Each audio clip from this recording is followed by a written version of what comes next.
All right, this is Matt Hearn again. We're talking a little bit about the Federal Reserve today because it's been in the news recently. The Congress wants to audit the Federal Reserve, and of course, the Federal Reserve is not on board with it. They don't want it to happen. So there's been some debate about that.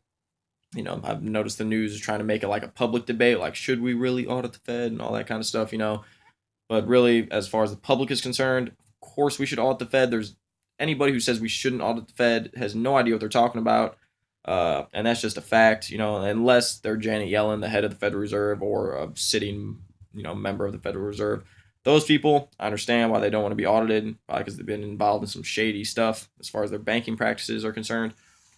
However, regardless, I'm going to get to the point here. Explain a little bit about the Federal Reserve. It was created in 1913 under the Federal Reserve Act, signed by Woodrow Wilson. After he signed it, he immediately regretted it.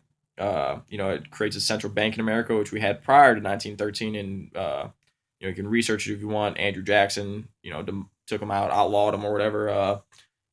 Pretty interesting. You should read about it. Yeah, so the Federal Reserve, their primary goal, their primary job, is to print our money supplies, is to regulate our money supply in America. They're also supposed to ensure that devaluation of the dollar doesn't happen, that inflation rates don't rise. They're supposed to keep an eye on all that. They're supposed to keep that under control. But what we've seen actually since 1913 is a 95% devaluation of the United States dollar. So, that was their primary job, and they failed at it. So, of course, they should be audited. They should have been audited years ago. It's really kind of amazing that they're just now talking about auditing the Fed. Regardless, I guess I'll talk a little about our money supply and how we get money into our treasury, the United States Treasury, and everything. Which I'm not sure if you can go look this stuff up on your own. It's not really that complicated. I know economics has like a stigma attached to it, of like it's really complicated, and it's really not actually. But yeah, so basically, the Federal Reserve, it's a privately owned corporation. Contrary to what I'm sure a lot of people believe, with its name being the Federal Reserve, a lot of people assume it's a federal entity. It's part of the United States government, which it's not. It's a privately owned corporation.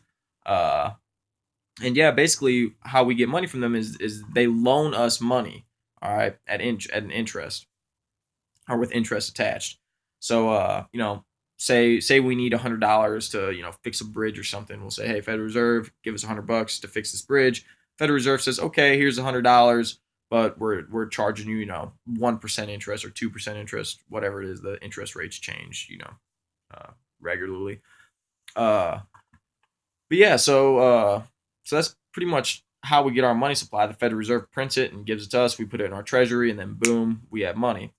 But it's really interesting when you think about it and when you really research it, because it's the whole system, the whole banking system of the Federal Reserve is designed to perpetuate a debt cycle. Because you think about it. Say we went to the Federal Reserve and said, "Hey, we need $1, just $1. That's all we need." We go to them. They say, "Okay, here's your dollar." We say thank you for the dollar, but that dollar that we just got comes with interest attached to it. So say we try to pay that loan back immediately. Say we take the dollar out their hand and we try handing it right back to them. We say, here's that dollar back we loaned from you, or we square. They're going to say, no, you still owe us 20 cents for, the interest on that dollar.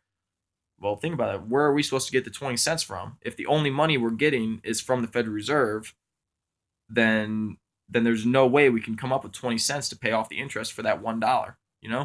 It's no matter what, the system is designed to keep to perpetuate debt onto our government and in turn onto the populace. The Federal Reserve should have been audited long ago. It really should be disbanded. But I'm sure they'll never do that because Congress has the power to print money. Our government has the power to print money free of interest. That's legal.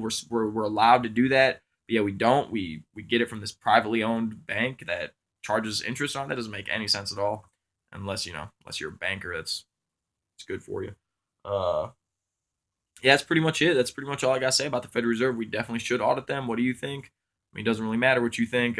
We should audit the Federal Reserve. There's really no argument there. Yeah, that's pretty much it. Leave a comment.